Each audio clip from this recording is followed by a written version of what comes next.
Ég vissi það. Ég hef allan að gert það. Sjáðu hvað ég get, sjáðu hvað ég get.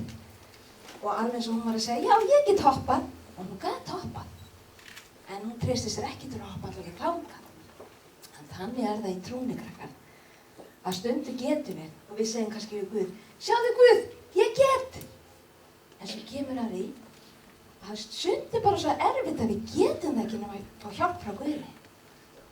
Og þannig var eins og Herði var að hjálpa Hinrik. Þannig Guð, ef við hoppum í fangið á Guð og segjum, hjálpaði mér Guð, svo ég komist áfram. Og þá ber hann okkur yfir. Og ég segi hvað segir hérna í Jesaja, kafla 41. Það segir hann, óttast þú eigi. Og svo segir hann, því að ég með þér, þetta segir Guð. Svo segir hann, ekki vera hrædd, því að ég þinn Guð. Og ég styrki þig og ég hjálpa þér.